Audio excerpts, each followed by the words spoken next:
Bonjour, bonjour.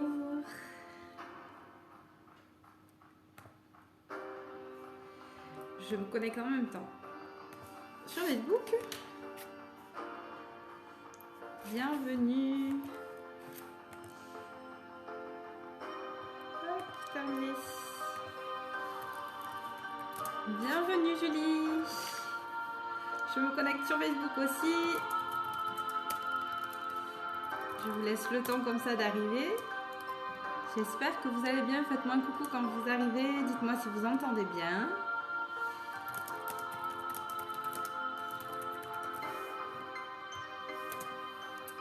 Et c'est parti. Est-ce que c'est bon?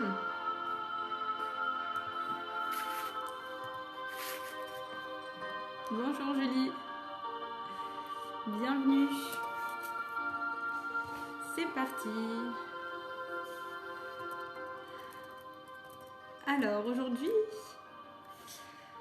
ça va dans le prolongement de mon calendrier de l'Avent spécial bien-être, spécial développement personnel. Et aujourd'hui, je voulais vous parler d'un outil formidable que j'ai découvert il y a à peu près 1 an et demi, grâce à ma super coach. Alors pour me présenter, pour ceux qui regarderaient en replay ou ceux qui ne me connaissent pas, donc je suis Aurélie Caputo, je suis sophrologue et je suis coach spécialisée dans l'accueil, dans l'accompagnement, pardon, dans l'accueil, oui, dans l'accueil aussi, dans l'accompagnement des futures mamans et des parents. Mais pas que, mais principalement parce que pour moi c'est un rôle très important dans notre vie et je trouve que c'est triste qu'on soit malheureux dans ces moments-là alors que c'est un beau rôle. Et c'est un rôle qui vient chercher en nous toutes nos blessures, toutes les choses qu'on doit justement éliminer en fait pour se sentir de mieux en mieux. Et bien nos enfants ils sont là pour justement nous montrer tout ça et ce dès notre grossesse finalement parce qu'il y a plein de choses qui viennent se chambouler, il y a les doutes, les questionnements qui arrivent, il y a des positionnements qu'on se demande aussi comment on va se positionner par rapport à notre futur enfant. Enfin voilà, il y a plein de choses qui viennent se chambouler. Il y a tout le côté émotionnel aussi autour de la grossesse qui est extrapolé à cause de nos hormones, mais en fait pas que. Ça a aussi un rôle de pouvoir élaguer tout ce qu'on n'a plus besoin en fait dans notre vie pour pouvoir vraiment nous sentir bien. Coucou, bienvenue à ceux qui arrivent. Donc là, je vais un petit peu vous présenter cet exercice-là un peu plus tard et je vous laisserai me poser des questions tout au long et voir aussi vos problématiques si je peux vous accompagner. C'est l'objectif aussi aujourd'hui. Donc pour moi, c'est vraiment important que chaque parent, mais chaque adulte en fait, se sente bien dans sa vie parce que c'est la chose principale. On va être l'exemple des enfants et sans ça, en fait, on ne peut pas donner le meilleur. Moi, je sais que personnellement, vous l'avez peut-être vu en story d'ailleurs aujourd'hui, mais je vous en ai parlé. Quand je vois une maman qui est épuisée, qui est triste, ça me rend triste aussi parce que je me dis qu'on peut faire autrement et que moi, je l'ai vécu. Je me suis épuisée à vouloir être parfaite, à vouloir tellement transformer de choses aussi par rapport à ce qu'on est habitué à voir dans la société. Je voulais tellement changer ça parce que je savais que mes valeurs étaient autres et que j'avais envie de transmettre autre chose à ma fille.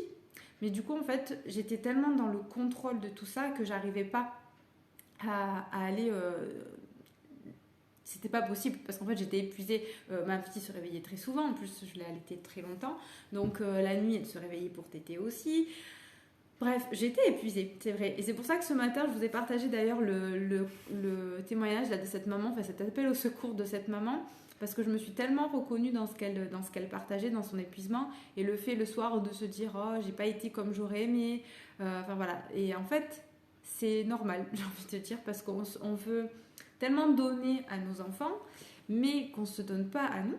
On s'autorise pas parce qu'on pense que si on ne donne pas nous ce dont ils ont besoin à nos enfants, ils ne seront pas satisfaits. Alors qu'en fait, on peut satisfaire les besoins de nos enfants tout en respectant aussi les nôtres parce qu'ils sont très importants et en leur montrant que nos propres besoins sont importants aussi et comment on peut être épanoui, comment on peut traverser chaque situation. C'est là qu'on leur donne les outils à eux pour être épanouis encore plus et qu'on les accompagne en fait à pouvoir traverser eux aussi leurs moments difficiles. Si nous, on n'est pas bien à la base, si nous, on est déjà épuisé, on est à un niveau de stress énorme, on a autant de questionnements, on a le côté émotionnel qui prend le dessus, on va forcément être en mode automatique et c'est pas la réaction qu'on a envie d'avoir avec notre enfant, qu'il soit doux, patient, respectueux, avec la bienveillance et empathique, parce que nous-mêmes, nous ne nous donnons pas cette bienveillance et cette empathie. Donc, voilà, c'est trop difficile, sinon on va le faire, mais dans la lutte, et au bout d'un moment, c'est le burn-out ou l'épuisement total. Et forcément, il y a la crise qui arrive au bout. Donc, cet outil que j'ai découvert, c'est un outil de mindset, en fait, qui va nous permettre de comprendre quelles sont les pensées qui dirigent toutes nos actions dans notre vie. Et on va voir, grâce à ça, tous les filtres, en fait, qu'on va avoir par rapport à ce qu'on vit dans les situations. Parce que cet exercice-là, donc c'est un exercice de mindset qui s'appelle le modèle. C'est Brooke Castillo qui l'a partagé, qui l'a créé. Et en fait, elle part du principe que toutes les circonstances sont toujours neutres. Coucou Facebook, faites-moi un coucou aussi quand vous arrivez. Et n'hésitez pas à me poser des questions au fur et à mesure, j'y répondrai avec plaisir. Donc, ce modèle, en fait, il va prendre en compte que tout ce que nous vivons, toutes les situations, quelles qu'elles soient, sont toujours neutres.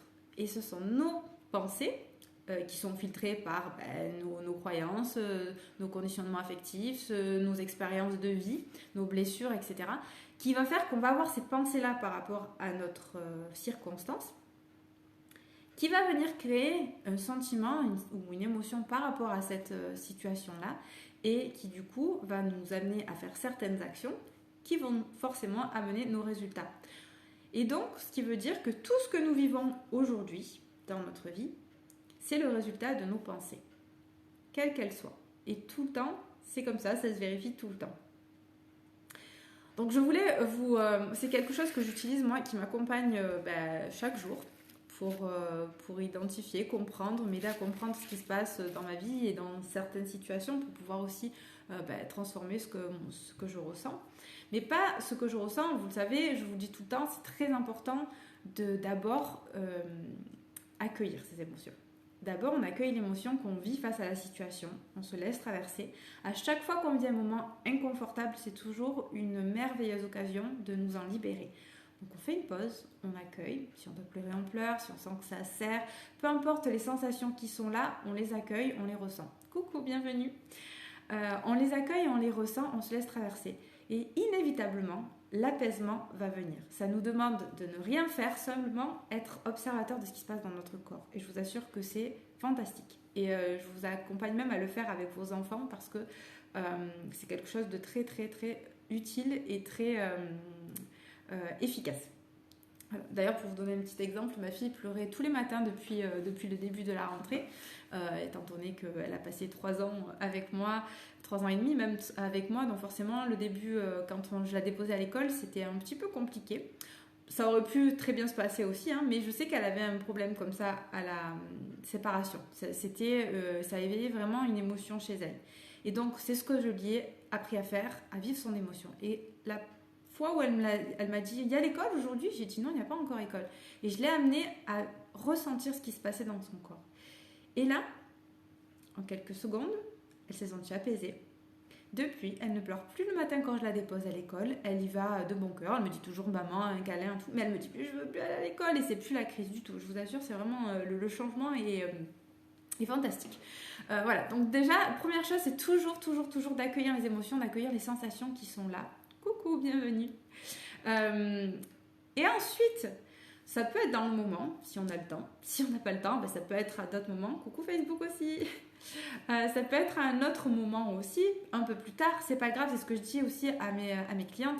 C'est que parfois, dans le moment, on n'a pas agi comme on voulait, on n'a pas réussi à faire ce qu'on voulait ou ce qu'on désirait dans ce moment-là, à incarner celle qu'on voulait être en tout cas. C'est pas grave, parce que le plus important, c'est d'en prendre conscience et plus tard de pouvoir revenir et observer ce qui s'est passé pour que ça nous serve de leçon pour la fois d'après. Se dire, ok, là, je sais, je vais vous donner un exemple après, mais j'y reviendrai. Donc, juste pour vous expliquer un petit peu. Moi, ça me sert, et ça me sert aussi dans mes accompagnements, parce que j'accompagne les mamans, en général, c'est plutôt des mamans que j'ai, à observer toujours ça. Toujours quelles ont été les pensées par rapport à cette circonstance. Je les aide à prendre conscience de ça. Parce que quand elles prennent conscience que ça vient de leur pensée, ça change tout. Mais vraiment, ça change tout. Et donc, je vous disais, ça peut être par exemple, la dernière fois, il y a une maman qui me disait que son fils avait laissé traîner quelque chose, et dans la nuit, quand elle a éteint, elle a voulu monter les escaliers, et en fait, elle est tombée. Elle s'est cognée contre ce fameux carton, et du coup, elle a fait du bruit. Donc son fils lui a dit maman, est-ce que ça va? Elle lui a dit oui. Et là, tout de suite, donc elle a dit oui, et ce carton, tu crois que c'est normal qu'il soit là? Et en fait, son fils, donc, il dit tu es tombé comment? Qu'est-ce qui se passe? Tout ça, bon, bref. En fait, il voulait savoir si son carton n'avait pas eu de dommages. Donc bon, c'est ok.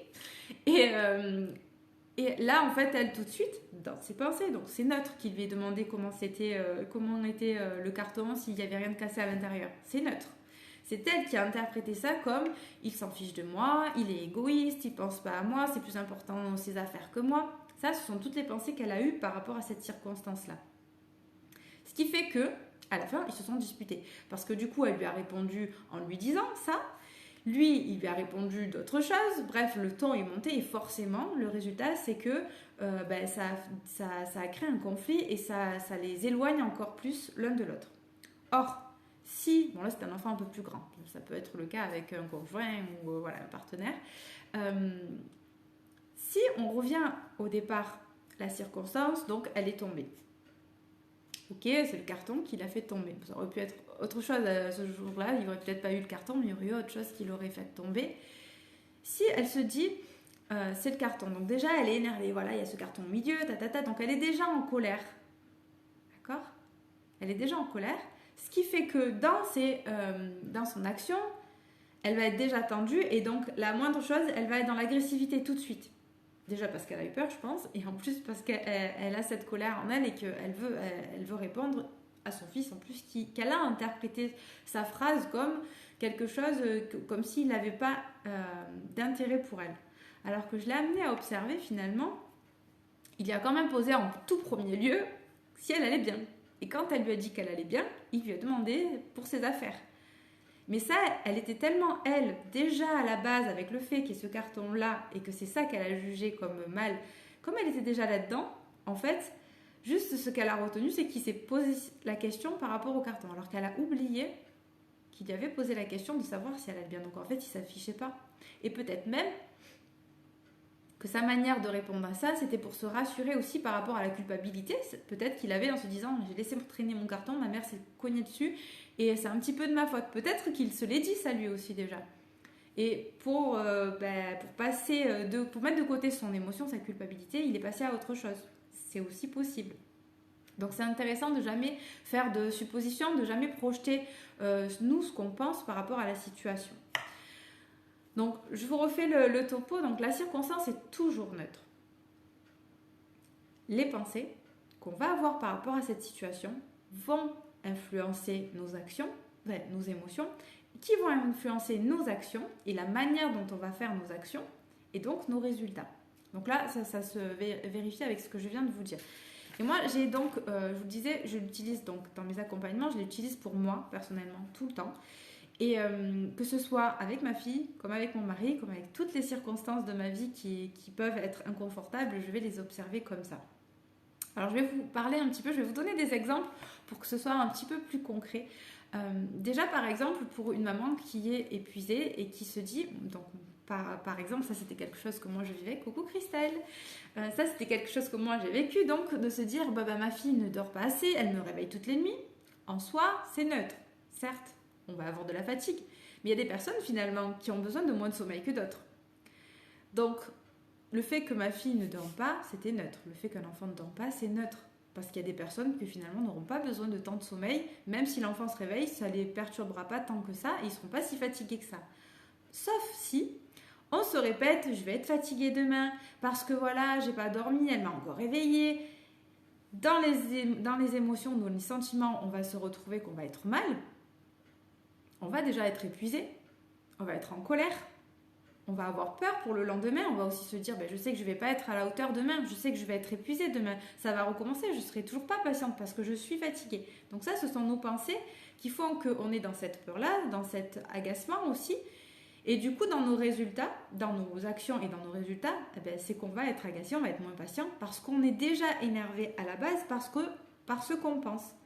Alors que des fois, si on change simplement la pensée et se dire, ok, j'ai peut-être été réveillée, mais ça va le faire. Je vais pouvoir me reposer dès que je le peux. Je peux demander du relais. Donc ça peut permettre aussi d'avoir un autre regard.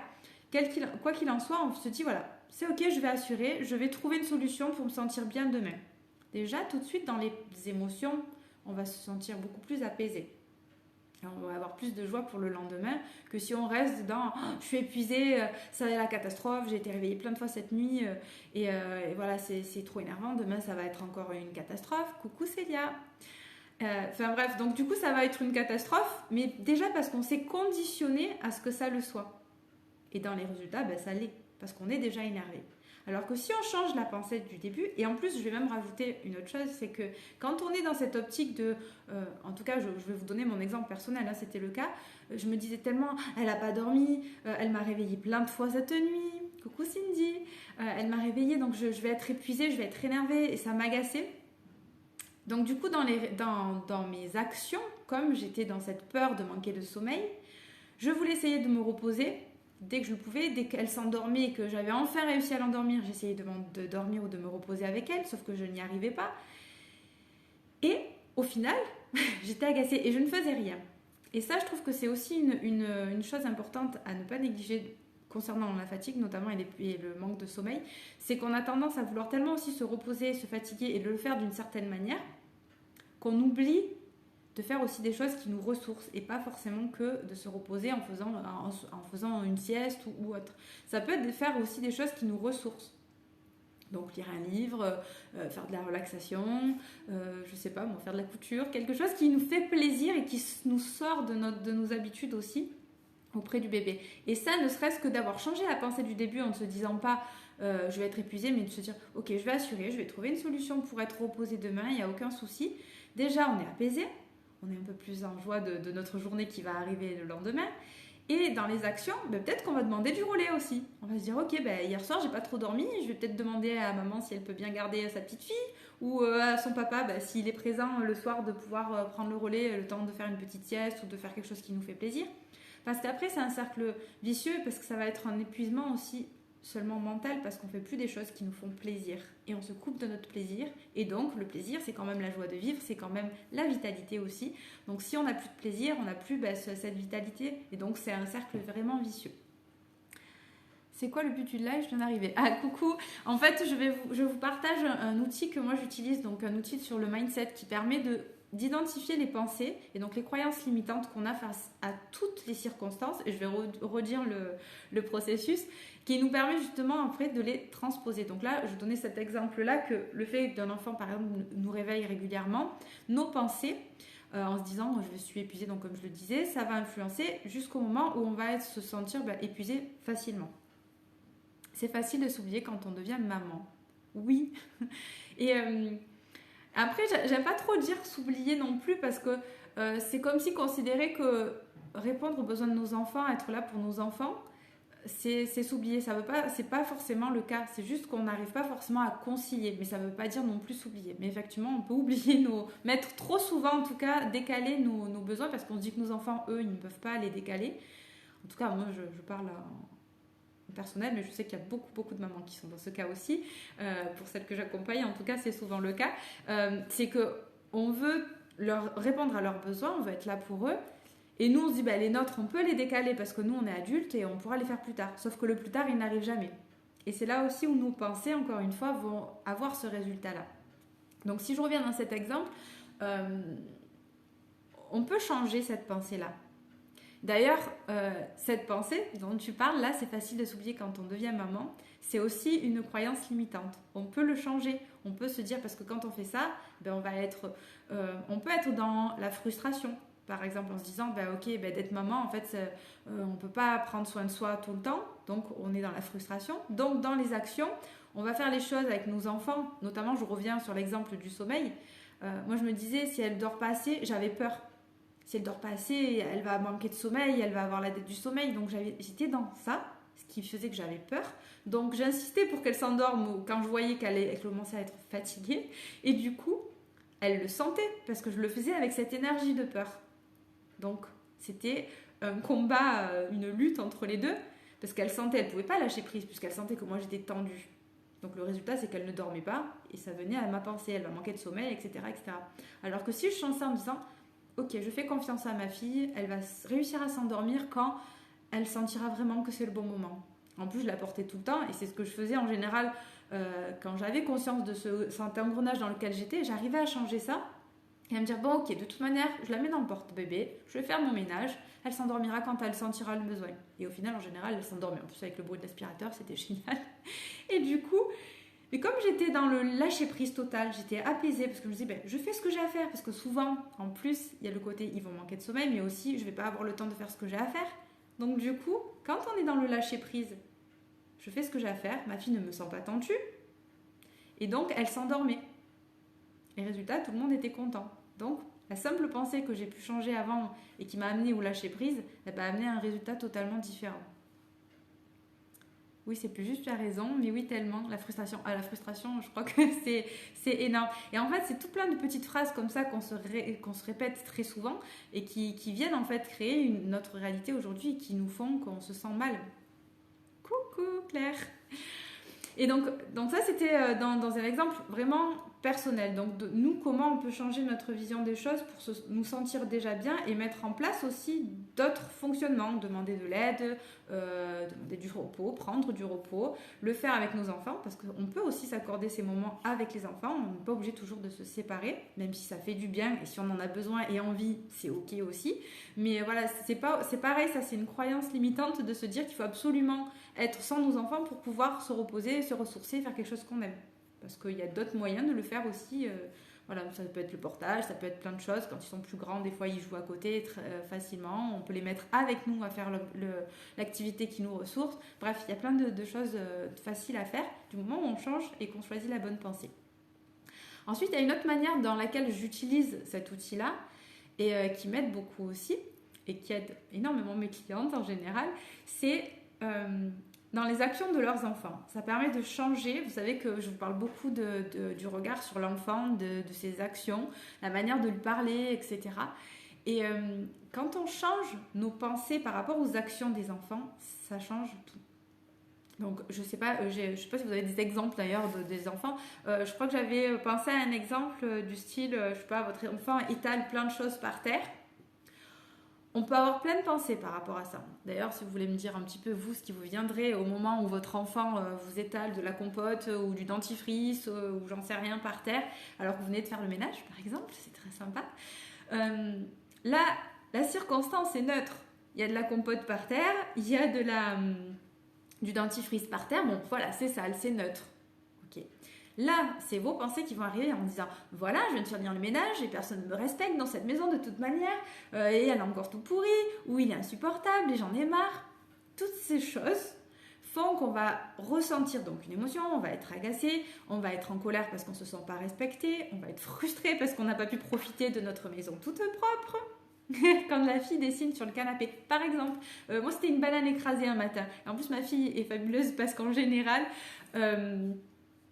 elle vient me le dire, c'est-à-dire que tout ce qu'elle a expérimenté, c'est là où j'en reviens à mon truc, mais elle vient toujours me dire « Maman, viens voir ce que j'ai fait ». Elle me disait tout le temps ça. Maintenant, elle le fait moins, mais systématiquement avant, dans ses expériences, c'était ça. Et donc, c'est là où j'en viens à ce changement. Les pensées, donc d'ailleurs, dis-moi ce que tu as pensé, toi, quand ta fille a dessiné sur le canapé. Je suis curieuse de voir ça. Alors, je pense que les enfants, tu dis moi aussi, en général, c'est qu'ils savent qu'ils ne vont pas être engueulés ou punis. Parce que s'ils savent qu'ils vont être engueulés ou punis, ils ne viennent pas dire ce qu'ils ont fait. Et en fait, on va pouvoir voir, donc voilà, on est frustré de ne pas avoir profité de notre moment propre, calme, où on se dit, oh là là, voilà, ça va me donner encore du travail, je vais encore devoir nettoyer. On est donc du coup en colère, énervé. Je te laisse d'ailleurs me dire ce que toi tu as ressenti aussi. Que c'est une artiste. Ah, voilà, ça c'est une pensée positive. Ok, bon, alors je vais rester juste sur mes pensées négatives pour voir à quel point ça peut changer. Quand on a donc la circonstance est neutre, elle a dessiné sur le canapé, mais on peut penser, voilà, il va falloir changer le canapé, et c'est insupportable, et il faut toujours qu'elle fasse des bêtises. Donc, du coup, ça va nous amener à ressentir à chaque fois des émotions désagréables vis-à-vis de notre enfant, vis-à-vis de la situation. Et donc, on va, par exemple, si on se dit, et voilà, il faut que j'ai nettoie, alors que comme si j'avais que ça à faire, et on va être là à frotter en étant, et voilà, tu as vu encore ce que tu as fait, nanana, et on va être énervé après eux. Résultat, on a encore effectivement nettoyé le truc. Je pense pas que ce soit forcément la chose qui lui aura servi de leçon, entre guillemets, parce qu'elle, en fait, elle a juste expérimenté. Et quand on se met ça, donc ça peut être effectivement, ma fille est une artiste, c'est fabuleux ce qu'elle vient de faire. Ou alors tout simplement se dire, c'est une expérience pour elle, en fait. Elle découvre ce que ça fait de dessiner là. Et c'est une occasion aussi qu'elle comprenne la cause à effet. Et donc du coup, quand on est comme ça, ça nous fait un peu plus sourire, on va dire, ou du moins en tout cas on est plus apaisé. Donc dans notre action, on va être plus créatif aussi dans la manière d'aborder la chose. Donc pas forcément ni en criant, ni en punissant, ni en nous énervant. Et du coup on va dire, bon ok, là qu'est-ce qu'on va faire? Qu'est-ce que tu en penses? Est-ce que tu trouves que c'est ce qu'il fallait faire? Où est-ce qu'on dessine déjà par exemple pour le dessin? Où est-ce qu'on dessine? Sur une feuille, ok. Donc là qu'est-ce qu'on va faire? On l'amène à trouver la solution aussi. Donc on va nettoyer. Et en général, c'est eux qui ont nettoyé. Donc le résultat, c'est que c'est pas nous qui avons nettoyé. Bien sûr, il va falloir repasser derrière. Mais n'empêche que ça aura servi de leçon, entre guillemets, à l'enfant parce qu'il aura expérimenté quelque chose. Il aura bien compris que c'était pas ce qu'il y avait à faire. Et s'ils sont en âge de s'exprimer d'ailleurs, ils vont pouvoir dire « Ah mais c'est long !» Moi, ma fille, maintenant, c'est ce qu'elle me dit quand je lui dis t'as mis tout ça par terre, t'as étalé toute la semoule. Eh bien, qu'est-ce qu'on fait maintenant? On nettoie. Oui. Ah, mais c'est long. Ah, oui, c'est pour ça qu'il ne fallait pas le faire. Et en général, il y a moins de chances qu'elle le refasse après. Moi aussi, je pose un autre regard sur les enfants, c'est pour ça. Oui, mais quand on change le regard, ça apaise tout le monde en fait, et en plus, ça sert vraiment à tout le monde. Donc, voilà. Donc ça, c'était une des manières que vous pouvez utiliser cet outil, justement, parce que on s'épuise souvent quand on veut... Si on le regarde en se disant voilà, il est insupportable, il fait que des bêtises, on est énervé, on est en colère, on se dit mais qu'est-ce que j'ai raté? J'essaye de lui apprendre des choses et en fait, lui, il ne fait que faire des choses qu'il ne faut pas faire. Qu'est-ce que j'ai raté? Il faudrait que je sois un peu plus sévère. Et en fait, ça devient un engrenage de choses qu'on n'a pas envie de vivre au quotidien et où tout le monde est sous tension, tout le monde est en colère et où les relations entre chacun, petit à petit, s'éloignent parce qu'on est tout le temps dans la colère, dans la tension, dans le conflit, au lieu d'être dans l'amour, dans la joie et dans la bonne humeur. Ça ne veut pas dire qu'on est tout le temps comme ça non plus, hein, mais en tout cas, on l'est un peu plus. Et tant qu'on arrive à maintenir notre niveau de bien-être et notre niveau de stress à un certain seuil, du coup, notre patience, notre créativité, notre capacité aussi à changer notre regard dans le moment est différent. Alors que si on est épuisé, si on n'est pas à l'écoute de nos émotions, si on ne voit pas ce qui est en train de se jouer quand on arrive sur le fait que voilà, il y a la situation, et bien du coup, là, on s'épuise et tout le monde s'épuise. Donc c'est important et je trouve que ça aide tout le monde.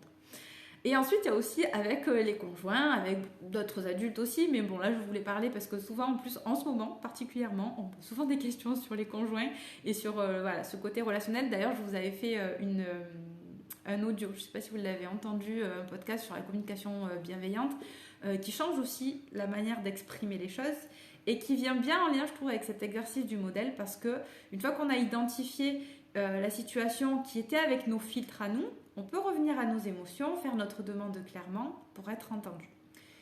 Et donc je vais vous donner un exemple et pareil, si vous avez des exemples, partagez-les, c'est avec grand plaisir, ou même des questions. Si vous avez une situation avec votre mari, par exemple, qui est compliquée, ou avec votre conjoint, peu importe, voilà, ça peut être l'occasion. C'est aussi pour ça qu'il est là, ce live. Donc, je vais vous donner un exemple que j'ai vécu. Voilà, clairement. Donc, mon mari qui me dit « Oui, tu sais, tu devrais faire du sport. » Mon mari qui est très sportif, il adore faire du sport. Il me dit « Tu devrais faire du sport, tout ça, parce que là, t'en fais pas. » Et là, il y a deux façons de réagir à cette phrase-là. Donc, on reprend, c'est neutre. Ce qu'il m'a dit, c'est totalement neutre. Donc, mon mari m'a dit de faire du sport. Là, avec mes filtres, avec mes croyances, je pourrais me dire, oui, et ben voilà, il me dit que ça parce qu'il me trouve trop grosse, parce qu'il me trouve pas belle, parce que je lui plais plus, parce que, voilà. plein de choses très très joyeuses, n'est-ce pas? Et pour qui il se prend après tout. Et si vous êtes comme moi, si vous êtes avec cette pensée-là, vous allez être énervé. Et donc du coup, vous allez dans les faits, vu que je suis un peu tête de mule, et que je n'aime pas qu'on me dise ce que j'ai à faire, s'il me dit ça, avec ces pensées-là, donc pour qui se prend et pourquoi il me dit ça et qu'est-ce qu'il a, nanana, je pourrais me dire, ah ben ok, ben, puisqu'il me l'a dit, ben je vais pas le faire. Voilà, si ça ne lui plaît pas, c'est pareil. Et résultat, eh bien du coup, ben, conflit ou éloignement l'un de l'autre. Alors que si on revient, notre circonstance est neutre, et que là, ben, on change notre regard et qu'on se dit, ben, en fait, il me dit ça parce qu'il tient à moi, il a envie que je sois en bonne santé. Là, tout de suite, ça change la donne. On se dit, ah, c'est génial en fait. On peut même retomber amoureux ou se retrouver là avec ce côté, ce sentiment d'amour qui revient en se disant, oh là là, il est mignon, il fait attention à moi, c'est gentil. Et là, bah, du coup, on va avoir envie peut-être. Et du coup, c'est aussi l'occasion de faire du sport ensemble. Peut-être qu'il me le dit parce qu'il a envie que je fasse du sport avec lui pour qu'on partage un moment ensemble. Donc, dans le résultat, on va faire du sport ensemble et on prend soin l'un de l'autre. Du coup, ça change. Mon mari me l'a dit tellement souvent aussi. Et alors, du coup, comment tu l'as pris justement? Est-ce que tu as changé de vision comme avec ta fille ou avec ton mari, c'était plus compliqué? D'ailleurs, j'avais un autre exemple, je crois. Je sais plus ce que j'avais noté. Dites-moi si vous avez d'autres exemples comme ça de choses.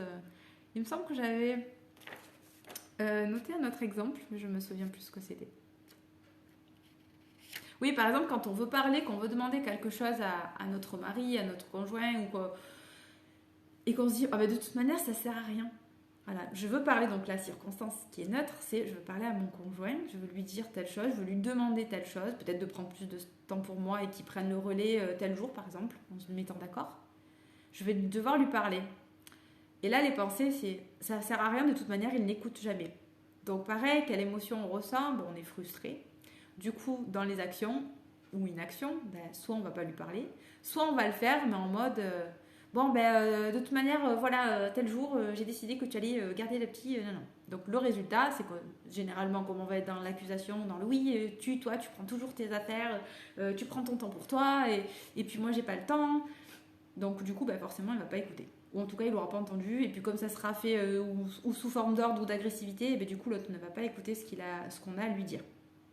Or, si on change, on revient au début et on se dit, ok, je sais qu'il va entendre, même s'il ne va pas réagir tout de suite, je sais qu'il va entendre mon message et quand ça sera le bon moment, il va le faire.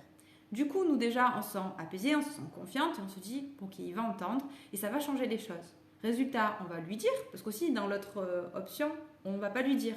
Généralement, ça va être ça. Du coup, on ne cherche même pas à lui dire, parce qu'on se dit, de toute manière, il ne le fera pas. Donc, on a le même résultat qu'avant. Sauf que là, si on se change en disant que ce soit maintenant ou un petit peu plus tard quand il sera prêt, je sais qu'il l'a entendu, donc il va le faire. Le résultat, c'est qu'il va le faire. Et d'ailleurs, j'ai une cliente comme ça dernièrement qui en a fait l'expérience et elle était vraiment dans cette optique, non mais mon mari de toute manière, il écoute jamais, il répond jamais quand je lui parle, même si j'essaye de le faire avec bienveillance, sans l'accuser, sans mettre le tu, etc. Il écoute pas, il répond pas. Mais en fait, c'était elle, sa vision, qu'il l'écoutait pas. En vérité, il l'entendait. Et elle s'est aperçue qu'en fait, petit à petit, il faisait les choses. Parfois un peu plus tard, mais sans qu'elle y ait demandé, ou parfois tout de suite, parce qu'il avait très bien entendu. Au début, vexé aussi, et puis j'ai décidé d'entendre son besoin derrière. Chouette. Ça, c'est génial, parce que dans la communication... Et puis en plus, ça peut être aussi, là, l'occasion, une fois qu'on a identifié et qu'on a changé ça, ça peut être aussi... coucou Alicia, bienvenue. Ça peut être aussi l'occasion de lui dire ce qu'on a ressenti aussi. Quand j'entends ça, moi je me sens de telle manière, je me sens mal parce que j'ai l'impression que je te plais plus. Ça peut être aussi l'occasion de en discuter et d'aller chercher lui derrière ce qu'il y a effectivement. Et là, on enlève nos filtres à nous et ce qu'on pense qu'il pense lui de la situation. Et ça change vraiment tout. Donc je vous invite vraiment à faire cet exercice autant de fois que nécessaire, autant de fois que vous avez de situations qui sont inconfortables. Mais surtout, n'oubliez pas d'aller observer vos émotions d'abord. D'ailleurs, pour en venir au moment, ça peut être aussi avec les conjoints, hein, mais avec les enfants, au moment où vous voyez ce qu'on peut considérer comme une bêtise, moi j'aime bien dire expérience, mais bon, voilà, quand on arrive et qu'on voit ces jolies créations artistiques, pour reprendre les termes de Célia. Oh, oui, merci, la communication non violente. Oui, totalement, ça change beaucoup de choses aussi. Mais la communication non violente, pour en revenir à ce que je disais, c'est que si on se dit oui mais moi j'utilise cette manière de communiquer mais de toute manière lui il n'écoute pas, ben ça change quand même et le résultat il n'aura pas le même effet parce qu'on est déjà dans l'optique que lui il ne va pas écouter et que même si on fait des efforts pour pas l'attaquer, de toute manière que ça servira à rien. Donc soit on va pas parler, donc même que c'est communication non violente ou pas non violente, ben il n'y a pas de communication du tout. Soit ben, du coup on va le faire, mais on est quand même dans cette énergie là de il faut que je le convainque alors que c'est pas non plus le but. Et c'est là aussi où c'est la communication non violente, c'est d'accepter que l'autre il l'entende mais qu'il réagisse pas tout de suite ou qu'il ne soit pas d'accord aussi, parce que ça fait partie aussi du on peut pas forcer les autres à être d'accord avec nous. À notre grand regret parfois, n'est-ce pas? Voilà, donc du coup c'est important. Et donc je disais, dès que vous avez cette situation-là, quand tu disais par exemple que tu as été vexée et tout, de tout de suite regarder quelle émotion je ressens et quelles sont les sensations dans mon corps. Et une fois qu'on les a senties, qui s'est apaisé, là on peut aller chercher quelle était la pensée et qu'est-ce que j'ai envie de ressentir par rapport à cette situation-là. Et ça peut changer vraiment beaucoup de choses. Et dans mes accompagnements, cet outil-là, je l'utilise donc, comme je disais au début, pour identifier ça, nos pensées, nos croyances limitantes. Et je l'utilise vraiment avec la sophrologie qui permet d'aller dans un état de conscience, dans un niveau de conscience modifié, où on va justement être sans jugement, où on va être beaucoup plus à l'écoute du corps, où on va être aussi relâché pour vraiment sentir les sensations, ce qui se passe dans notre corps, se reconnecter à ça, et qui du coup va faire ce lien. Parce que quand on va faire l'exercice, très souvent, comme quand on comprend quelque chose, on va rester au niveau du mental. Or, nous ne sommes pas qu'un mental, nous sommes aussi des émotions et un corps. Et du coup, avec la sophrologie, on va pouvoir faire ce lien-là entre tout ça, entre notre corps, notre mental et nos émotions. Et ça va avoir encore plus de poids parce qu'on va pouvoir aussi se visualiser avec les nouvelles réactions, nous visualiser dans les situations où on incarne pleinement celle qu'on a envie d'être, comment on a envie de communiquer, comment on a envie que ça se réalise finalement. Et ressentir, quand je vous dis que les pensées du coup vont changer nos sentiments et nos émotions, eh bien là on va venir vraiment le ressentir dans le corps parce que notre mental ne fait pas la différence entre ce que l'on vit et ce que l'on visualise ou ce que l'on pense. C'est pour ça d'ailleurs que très souvent on va se créer des émotions inconfortables parce qu'avec notre mental on est très très fort pour s'imaginer des scénarios catastrophes. Du coup on vit déjà l'émotion qu'on craint de vivre par avance. Et on est super fort pour ça. Et bien là, l'objectif, c'est de le faire dans une autre optique, mais plutôt positive, en se visualisant avec les émotions qu'on a envie de ressentir, avec les pensées qu'on a envie d'avoir, et dans l'action qu'on a envie de mettre en place pour créer cette réalité-là. Voilà. Alors, je ne sais pas si vous avez des questions. Je vois que ça te parle, Célia. Si vous avez des questions, j'y répondrai. Alors pour ceux qui le verront en replay, pareil, vous pouvez me laisser un petit commentaire, comme ça je vous répondrai, ou en message privé aussi, je vous répondrai avec grand plaisir. Et pour ceux d'ailleurs qui seraient intéressés pour être accompagnés, vous savez que vous avez toujours les appels découvertes de 30 minutes. Et jusqu'à ce soir, il y a la possibilité aussi de payer mon accompagnement qui est sur 3 mois actuellement et qui va augmenter à 6 mois. Mais en tout cas, il y a possibilité de le payer en 6 fois au lieu de 3 ou une fois. Jusqu'à ce soir. Pas de questions, super. Bon, et ben merci Célia d'avoir participé. Merci les autres, même si vous êtes, je crois, déjà partis. En tout cas, merci pour vos passages, merci pour vos échanges. Et au plaisir d'échanger. N'hésitez pas à me faire des retours un petit peu si vous avez mis ça en place, savoir ce que vous avez pu transformer dans votre quotidien, parce que en faisant ce travail-là, je vous assure que ça change pas mal de choses et il y a beaucoup de choses qui vont bouger dans votre vie. Voilà, je vous fais plein de bisous et je vous dis à très bientôt.